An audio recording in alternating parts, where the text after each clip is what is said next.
regarder la deuxième de Pop Comics l'émission. Tout d'abord, au nom de toute l'équipe de Tech Art Geek et de Pop Comics l'émission, je souhaite vous remercier.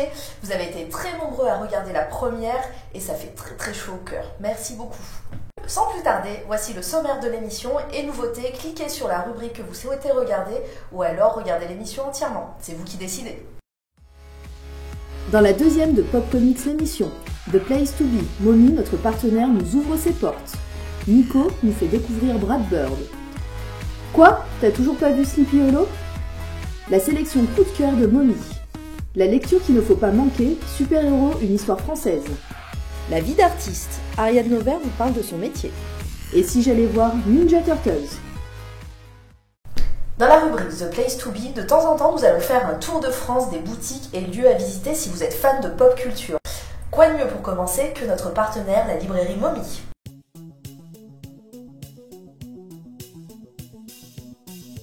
La librairie Mommy, avenue des États-Unis à Clermont-Ferrand, propose une sélection très complète de BD, mangas et comics. Les trois gérants, Julie, Pierre et Jocelyn, vous accueillent et mettent à votre disposition leurs connaissances pour pouvoir vous conseiller de petites pépites parmi toutes les sorties. J'ai intégré l'équipe aussi pour essayer de faire connaître, découvrir notre style de BD. Voilà, que les grands classiques, Largo Winch par exemple, c'est d'actualité, ou 13, qui se vendent tout seuls, qui n'ont pas vraiment besoin de publicité, quoi. Enfin voilà, ça se fait tout seul. L'intérêt, je pense, d'être libraire, c'est de faire découvrir des petites pépites. Pas obligatoirement chez des petits éditeurs, même chez des gros, il y en a, mais des bouquins qui sont pas mis en avant. Voilà. Et je pense que notre rôle, c'est de les mettre en avant. Voilà.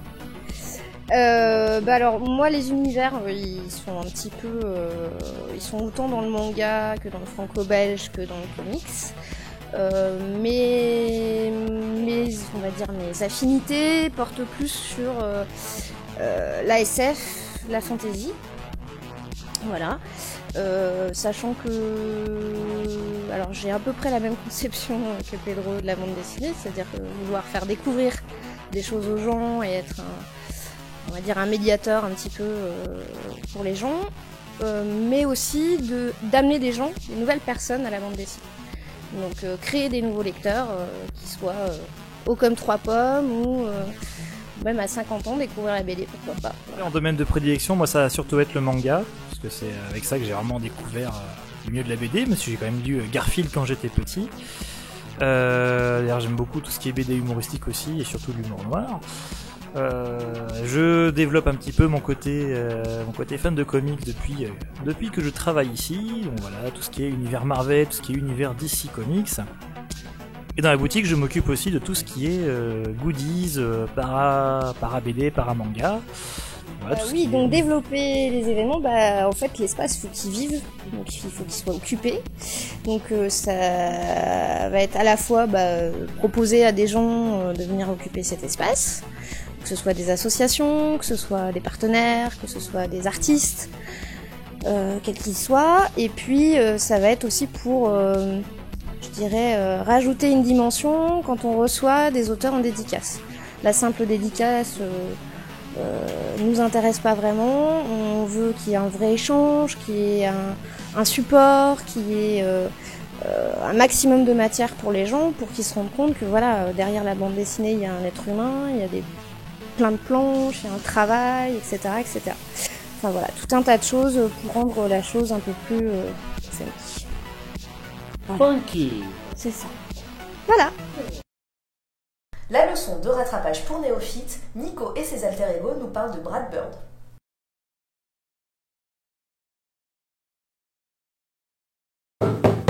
La France est un pays de flics à tout. Bah attends, je te coupe direct. Ne le prends pas mal si je t'insulte. Et il peut se le permettre. Mais je vais pas perdre mon temps avec ta médiocrité alors que j'ai un date avec une acrobate de 12 ans super souple. Mon ami voulait dire 18. Non mais c'est une chinoise. Ah, ça va.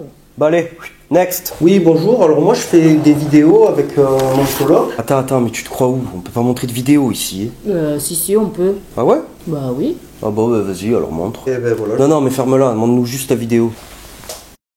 Bonjour, bienvenue sur TAG. Aujourd'hui, je vais vous parler de Brad Bird. Brad Bird est né en 1957 dans le Montana aux États-Unis. Biberonné aux films d'animation de Disney et au cinéma en général et adepte des comics books, le jeune Brad développe très tôt un goût poussé pour la réa et surtout pour l'animation. Et c'est à l'âge de 13 ans qu'il réalise son premier court-métrage d'animation, une adaptation du Lièvre et la Tortue. Dès lors, il se fait faire les yeux doux par Disney. Et j'ai dit qu'il se faisait faire les yeux doux par Disney. Bon, c'est bon, j'ai entendu. Quand il avait 13 ans. Trop prévisible, petit scarabée. Brad préfère toutefois continuer ses études pour plus tard intégrer la California Institute of the Arts, où il rencontra John Lasseter, futur co-créateur des studios Pixar. Après un très bref passage... Ah oui, j'espère qu'il avait le fion huilé, hein, parce qu'à 13 ans... Non mais c'est bon, c'est trop tard maintenant. Parce que tu me faisais de la peine. Non mais je m'en fous, c'est trop tard, c'est fini entre nous. Après un très bref passage chez Disney, il se fait récupérer par la Fox où il intègre en 89 le groupe classique. Quand Matt Groening décide de faire de ses petits sketchs d'une minute des Simpsons une série à part entière. Brad Bird a énormément contribué à donner aux Simpsons leur forme actuelle. C'est lui qui a plus ou moins fait l'identité de la série, bien loin des petites vignettes qu'a créé Matt Groening. Il fut consultant sur la série 8 années durant et réalisa 2 épisodes, tous deux liés à Krusty le Clown, dont la première apparition de Paige Bob. Mais en vrai on retrouve sa patte dans énormément d'épisodes où il n'est que consultant, sans pour autant être crédité en tant que co-réalisateur. C'est à partir de ce moment qu'il devient une sorte de générateur d'idées pour équipe créative. Disney, qui était en chute libre depuis Mary Poppins, connut une nouvelle ère glorieuse grâce à la petite sirène, pour ensuite exploser avec Aladdin et le Roi Lion. Pour contrer ça, Warner relance sa branche d'animation, et produisent coup sur coup Excalibur et l'épée magique, qui a fait un énorme bide, parce que c'était nul à chier, et Space Jam, qui a fait un énorme bide aussi. Et du coup, suite à ces 2 échecs, la branche d'animation des frères Warner est déjà aux oubliettes quand la production du Géant de Fer est entamée. Et même si Warner eut la décence de lui laisser finir son film, ils n'en firent aucune promo. Pour ce film qui est pourtant le dernier grand film d'animation en 2D traditionnel. Et ce film est une putain de tuerie. Brad Bird maîtrise la différence d'échelle avec brio. Avec ce film, il jongle avec des thèmes tels que l'apparition de la pop culture dans les États-Unis des années... les films d'horreur et de monstres plus précisément, et bien sûr les comics books qu'il affectionne depuis son enfance. Je conseille ce film à tout le monde et si vous l'avez pas encore vu, vous êtes vraiment un gros con. Ce film sans promo se ramassa au box-office, et ce même si la critique l'a soutenu. Et les rares personnes qui se le sont pris en pleine face sont allées le voir par hasard. Le film ne marcha pas alors qu'il est nettement supérieur à toutes les productions que Disney a pu faire à cette époque. Bon, on va faire un petit bilan de mi-parcours. Il y a eu du bon, même par moments du très bon, mais c'était avant que la vidéo commence. Là, ça pue plus ou moins du cul. Je peux pas me permettre de regarder ta vidéo jusqu'à la fin. Mais bien sûr que tu peux te le permettre, on n'a plus personne sur le coude, rappelle-toi du dernier. Je rêve d'une banque... Ta gueule! Ça vous fait rire? Saxon Gothard, vous voulez qu'on en parle? Vous voulez qu'on parle du Conseil des 13? C'est quoi qui vous fait rire? C'est banque qui vous fait rire? Ah ouais. Bah vas-y, on continue. Fort de son expérience sur son premier film, il intègre l'écurie Pixar, son pote Lasseter, et là il réalise son grand chef-d'œuvre, Les Indestructibles. Les Indestructibles est tout bonnement le meilleur film de super-héros qui ait jamais été fait. Aussi bien niveau scénario que réel, le film est très bien rythmé, et il fait preuve d'un dynamisme rarement vu dans un long métrage. Brad Bird au début du film résume en 5 minutes ce qu'est Watchmen, bien mieux que ce que Zack Snyder a fait en 2 heures de film. Il retranscrit les comics de super-héros à l'écran comme personne l'a jamais fait. Même Whedon avec The Avengers n'a pas réussi à retranscrire aussi bien cette imagerie super-héroïque. Et Dieu sait que je kiffe Whedon. Et je dis ça pour les super-héros, mais ce film c'est aussi le meilleur film d'espionnage depuis les années Sean Connery sur James Bond. De manière générale, le film emprunte énormément aux 60s. Pour moi, c'est un des meilleurs films d'action de ces 10 dernières années. Et pourtant, les gens ne le prennent jamais en compte dans d'éventuels classements des 10 meilleurs actionneurs. Ça parce que c'est un film d'animation, et parce que les gens c'est des gros cons aussi. Ce film ne se chronique pas, il se regarde tout bonnement, alors regardez-le. Quelle arnaque juste pour pas écrire de critique? Ça fait un peu redite là, non? Après Les Indestructibles, Brad Bird est appelé à la rescousse sur Ratatouille qui magnifie de son efficace réa. Il amène une imagerie méca sans trop en faire et c'est son 2e succès consécutif. Avec ce film, il devient un réparateur de films. Yes, oui, les dépanateurs. Tom Cruise le repère à l'époque des Indestructibles comme réa potentiel de film d'action. Et quand Tom Cruise te repère, c'est automatiquement gage de qualité. Le mec il a débuté avec Scorsese, Ridley Scott et Coppola, il a tourné avec Kubrick, Spielberg, John Woo et Brad Bird donc. Le mec il lui manque plus qu'à tourner avec Tarantino et Takeshi Kitano et c'est bon, il a fait le tour. Il peut prendre sa retraite après. Il tourne avec Mission Impossible 4, son premier film live, et donne à la franchise de Tom Cruise le coup de neuf qu'elle attendait. À part 2 scènes storyboardées, il tourne tout à main levée. Il amène des idées de mise en scène géniales comme la tempête de sable lors de la poursuite en voiture. Bien qu'il se plie à une machine déjà existante, il apporte avec ses détournements humoristiques énormément à la franchise. C'est le grain de sable dans le rouage de cette grosse production hollywoodienne. Brad Bird a depuis longtemps un projet qu'il veut mener à l'écran, l'adaptation du roman 1906. Pour l'instant, c'est toujours dans ses cartons. Et vu que c'est devenu ce faiseur de génie à qui on laisse les clés de voiture sur le contact pour... Non, arrête, je te connais, elle mène à rien cette métaphore. Je pense qu'on risque d'attendre encore un petit moment ce prochain projet perso. Là, son prochain film est attendu pour 2015 chez Disney, Tomorrowland. À l'instar de Pirates des Caraïbes, il s'inspire d'une attraction du parc. Enfin, pas vraiment une attraction, plus un lieu du parc. Georges Clooney et Hugh Laurie sont au casting. Et c'est un film que j'attends avec grande impatience, comme tout film de Brad Bird. Et si vous n'en faites pas autant, vous êtes vraiment un gros con de merde. Bon, que dire ? Alors bon, je m'y connais, hein, tout ce qui est la merde, tout ça. J'ai produit Passepartout de Fort Boyard quand il a voulu se lancer dans la chanson. Si Eve, Angélie et Arthur ont fait un one man, c'est grâce à moi. Les Bronzés 3, c'était Bibi. C'est grâce à moi que des adultes font de la trottinette dans la rue. Au moment où le Blu-ray est arrivé... C'était vous ? Non, mais j'ai voulu relancer le Laserdisc. Je suis actionnaire majoritaire de Dailymotion, depuis le boom de YouTube. Et j'ai encore une liste de bourdes longue comme ma bite. Il possède une vraie matraque. Alors tu vois, je me pose là, hein, tout ce qui est matière fécale. Mais là, c'est vraiment nul à chier. En 5 ans. La rubrique série TV fait son apparition dans l'émission. Je vais essayer de vous convaincre de regarder Sleepy Hollow.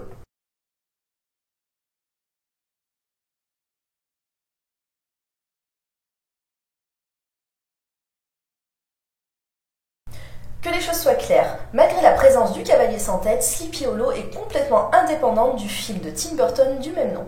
On suit le personnage de Ichabod Crane, soldat anglais mais allié des Américains durant la guerre d'indépendance et ami de George Washington. Rien que ça. Ichabod, après avoir décapité un ennemi sanguinaire et diabolique, est mortellement blessé.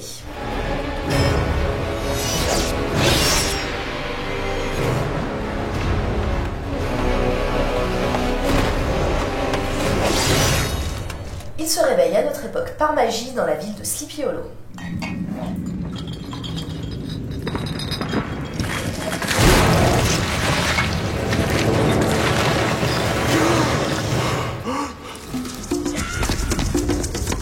Please allow me to introduce myself. I'm a man of wealth and taste. Mais il n'est pas le seul. Put the weapon down! Put your hands on your... What the hell is that? Do it now!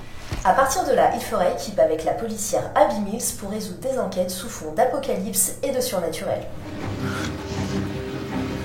I know what the horseman's after.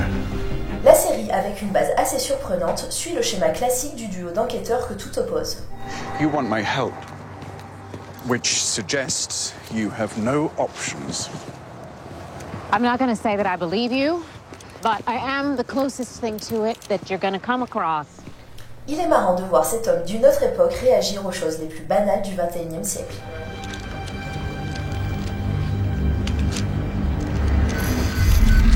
La série est très intelligente et certaines pirouettes de mise en scène évitent des moments assez ridicules.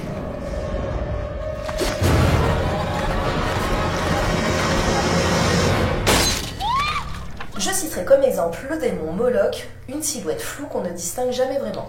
Ce qui permet d'éviter un monstre en plastique mal fait, et cela fonctionne vraiment. On se surprend même à avoir peur en sa présence. And I heard, as it were, the noise of thunder. One of the four beasts saying, "Come and see."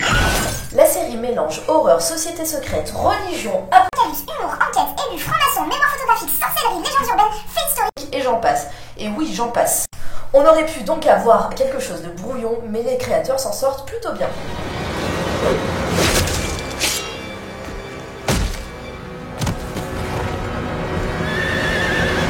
Cette première saison fait le travail, on prend un grand plaisir à la regarder et c'est une excellente surprise. La saison 2 est en cours de diffusion et elle est un peu moins bonne, sauf la de Weeping Lady. Put your hands up. Turn around slowly. Mais l'esprit reste le même. Okay. On se retrouve aujourd'hui dans la librairie Momie pour parler de leur coup de cœur du mois. La première BD, Crystal Skies of Yesterday, on suit le personnage principal qui doit rentrer dans sa ville natale. Il se remémore ses souvenirs, son premier amour et sa vie d'adolescent avec ses amis. Une BD pour les jeunes gens qui veulent découvrir quelque chose de frais et de nouveau. Pocket Chocolate est sûrement un des dessinateurs à suivre de très près. On enchaîne avec Vénus F de Christophe Malgrin qui nous entraîne dans des mondes futuristes.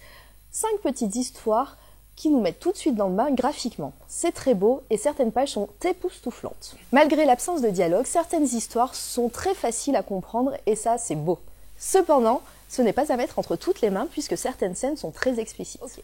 Le dernier ouvrage de cette sélection, Le Chant du Cygne, par le dessinateur Cédric Babouche et au scénario Xavier Dorizon et Emmanuel Herzé.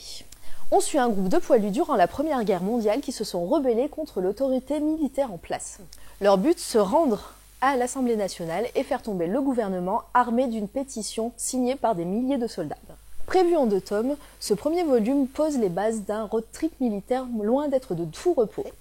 Les dessins de Cédric Babouche sont magnifiques, on est transporté d'une main de maître en 1917. Le coup de cœur ultime de l'amour infini de Pop Comics ce mois-ci, c'est Super Héros, une histoire française par Xavier Fournier. Un ouvrage édité par Eugène Emenine, habitué des beaux livres. Xavier Fournier nous offre un livre extrêmement complet qui part du postulat et si les super-héros français avaient toujours existé. On connaît tous Batman, Superman, mais les Américains n'ont pas le monopole des super-héros. Et depuis bien longtemps, les écrivains français ont décrit des personnages héroïques. Et cela depuis le Comte de Monte Cristo. On se surprend à dévorer l'ouvrage en découvrant ou redécouvrant des héros français comme Photonique ou Micros. Un excellent livre à mettre entre toutes les mains, et même celle des plus néophytes. Et cela tombe bien, c'est bientôt Noël.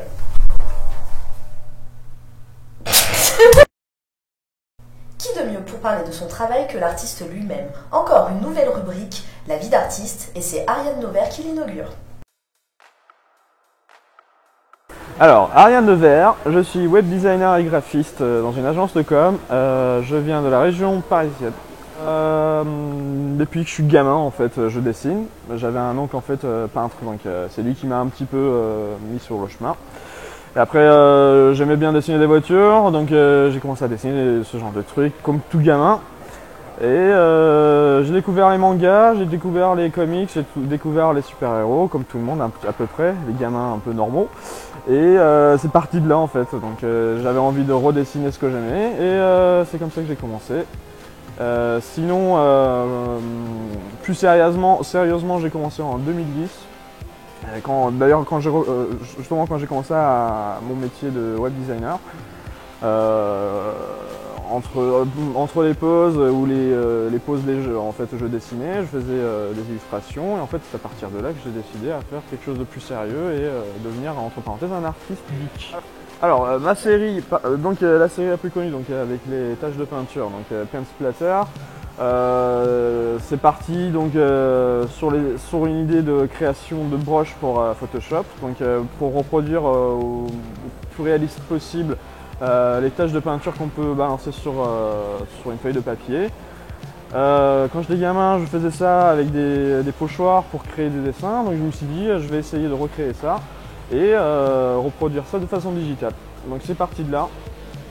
Je l'ai appliqué la première fois sur Batman, j'avais des amis qui adoraient ça. C'est parti sur des amis qui adoraient Spider-Man, compagnie, donc du coup j'ai fait toute une série avec ce genre de personnages. Internet est assez magique, donc quand il y a des fans, bah, ça se propage aussitôt. Donc moi j'avais balancé ça sur mon site DeviantArt à l'époque, donc c'est un site pour les artistes. Donc j'avais balancé ça sur DeviantArt, il y a un site américain qui l'avait reblogué. À partir de là, c'est allé assez vite en fait. Donc j'ai eu le bras droit de Stan Lee en fait qui est tombé dessus. À partir de là, c'est parti en exponentiel en fait. Donc du coup, je me suis fait connaître rapidos et j'ai enchaîné sur d'autres séries derrière en fait. Tortue Ninja, Dragon Ball, etc. Bah en fait moi j'aime pas du tout avoir un seul style en fait graphique. Donc du coup je cherche et j'utilise pas mal de techniques en fait pour dessiner. Que ce soit des petits points, des pointillismes ou des tâches, donc j'essaie de diversifier mes styles. Voilà, donc les projets j'en ai, mais ça va très loin en fait. Sur 2015 j'ai plusieurs projets avec des équipes d'artistes aussi.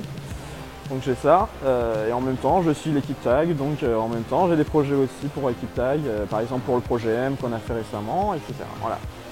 Bah, le truc c'est que j'ai pas vraiment un style qui colle à des couvertures pour l'instant. Pour l'instant les taches de peinture c'est pas trop ça. Par contre j'ai eu j'ai eu une agence de com en Angleterre pour une série télé. Donc j'avais essayé ça. Après j'avais eu aussi, en fait j'ai une équipe de BDistes en fait sur Paris aussi qui sont intéressés à mes dessins, mais du coup pas du tout les taches de peinture, c'est plutôt mes dessins en noir et blanc. Il y a eu ça et je bosse aussi avec une équipe d'artistes américains en fait qui ont des licences et des contacts en fait avec les producteurs américains, Marvel et compagnie.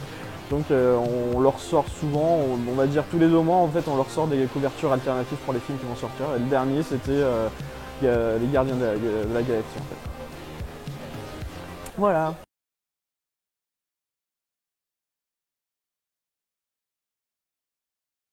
On finit avec la rubrique cinéma et si j'allais voir Ninja Turtles.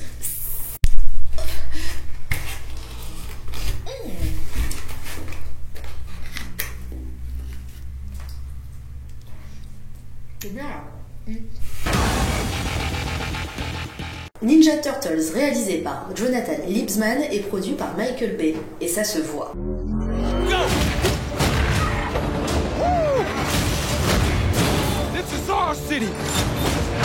Le quota de voitures qui explosent et de scènes d'action sont respectés.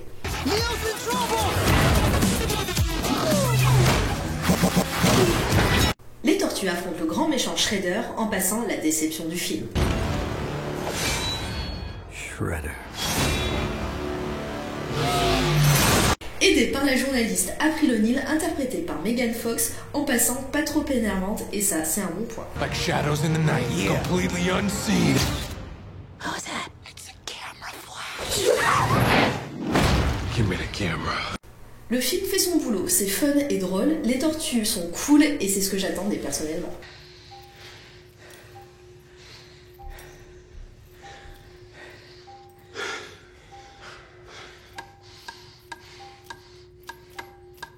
MC Mikey.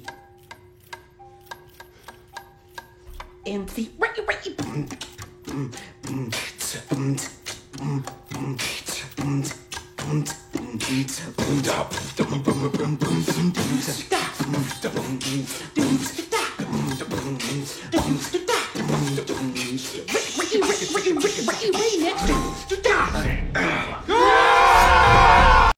Un film parfait pour les plus jeunes. Do not say a word about this to anyone. If you do, we will find you. Yeah, we'll find you.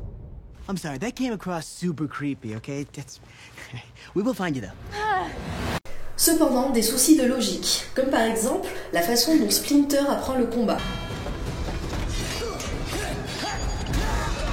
Et la ville de New York entourée de montagnes hautes comme l'Everest. Mais ce n'est pas grave, on prend du plaisir à suivre nos tortues préférées et c'est une enfant des années 90 qui vous le dit. Is there anything else we should know about them? They're ninjas.